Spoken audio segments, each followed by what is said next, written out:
Hey everybody, welcome back to All the Scents, your home of the super quirky fragrance reviews. Speaking of super quirky, do you see that I have a strange little friend up on my fragrance shelf? I came in and discovered this little guy. Can you see what this is? This is a snakeskin.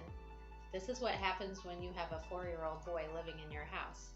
You've got, and like all kinds of stuff. So I'll come in here. My office is kind of open to the rest of the house, so I guess that's my fault. But sometimes I'll come in. Can you guess which of my fragrances is missing most often? Yeah, this one, because it's the cutest. So I'll find this by itself. I'll find this in a different part of the house. So I don't know if Ariana Grande knew what she was doing when she made this, but 4-year-old boys love this one. Anyway, we're back today with another fragrance review. I'm excited about this one. This is not a new one to hit the shelves. It's been around since 2016. This one is Carolina Herrera's Good Girl. And I know there have been a number of flankers since it came out, but this one is the original. And I've been seeing people talk about this one a lot recently. So when this came in the mail, I was super excited to get it and test it. I don't know anything about the notes. I've read some reviews that have said it smells like a warm hug. It smells like happiness and comfort and coziness and pajamas. So I'm guessing that there are a lot of warm notes. I'm not a huge warm note fan. I like fruity, I like floral, I a little bit like to go in the citrus direction as long as it doesn't smell like cleaner. And this is not necessarily the right time of the year for me to try on a fall and winter scent. So if that's what other reviewers are meaning by warm, then I don't know if I'm gonna like it, but open mind, you know that about me. All right, so the card here doesn't list anything about the notes. It doesn't even tell a little story at all. What it does show is the cute bottle that you would get if you would purchase a full-size version of this. So it looks kind of like Roger Rabbit style, very tall, exaggerated high heel that somehow turns into a perfume bottle. I wish I could get my hands on this bottle just to see how this functions, but it looks intriguing to me. It looks like the juice inside from this picture looks purple. However, the juice in this tester is clear with just a little bit of yellow.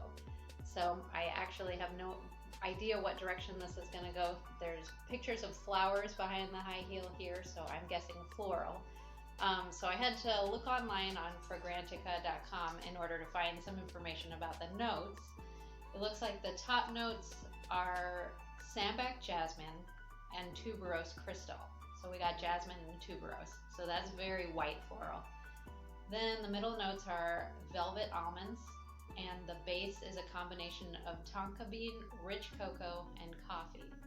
Interesting. I don't think I've ever tried on any fragrance with cocoa and coffee in it. So I can understand why people say this is a warm, cozy scent. All right, you know the drill. I'm gonna spray it on a heat point. Don't rub it in. I'm gonna move Mr. Snake here so he doesn't get in on any of this action, and we'll see what happens.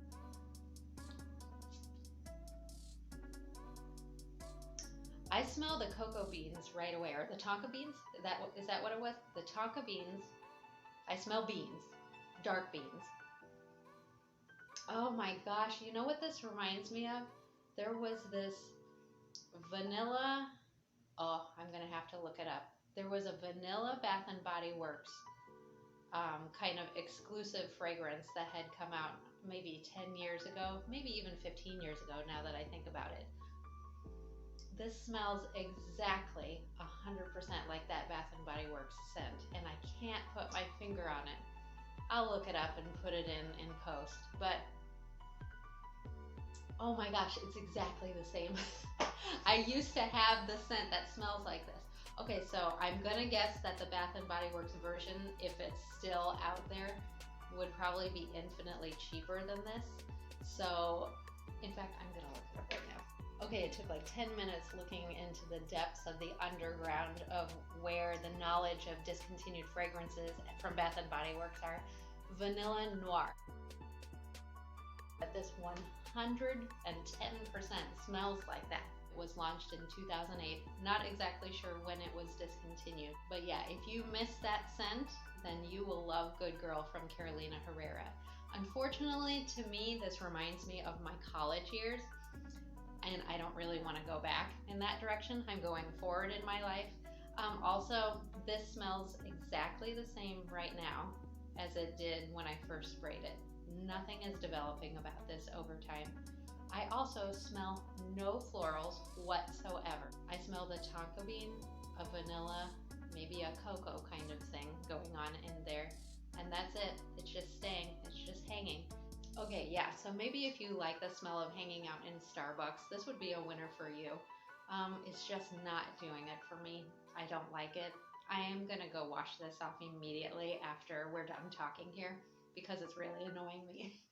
That's sad because I wanted to like it. It sounded cozy and comforting and something out of my norm. Because as you can see, there's a lot of kind of pink and white things up there on my shelf, and I want to branch out. And I'm not the greatest veteran fragrance collector of all time, and so I'm interested to come across new things and change things out of my favorite 5 rotation up there. So just as a reminder of what this one is up against as far as competing for a spot in my top 5 fragrances, there in the farthest left spot we've got Chat Citron by Chanel. How many times is it going to take me to say that before I actually say it remotely correct? I don't know. At least I don't say Chance au Tendre or something like that. In the number 2 spot still, we've got Amazing Grace Magnolia by Philosophy. Number 3 is Aerin's Mediterranean Honeysuckle. Number 4 is Flora Glorious Mandarin by Gucci. And number 5 is Thank You Next by Ariana Grande. Unfortunately, Good Girl by Carolina Herrera didn't do it for me. So if I were to assign this a color, what color would I choose? Definitely earthy dark brown, 100%. This is a coffee bean chocolate kind of smell, so dark brown, yes, absolutely. No florals, so the deceiving light colored juice here, no, it's not going to be light and fresh at all. How many bows overall would I assign this? 1 bow. At least it didn't get 0, right? I'm willing to go 0, but this one got 1 because it's not the most awful thing in the world, but I really don't like it. Sorry. All right, thanks again so much for watching. I'll have another fragrance review coming up really soon, so subscribe to my channel for lots more.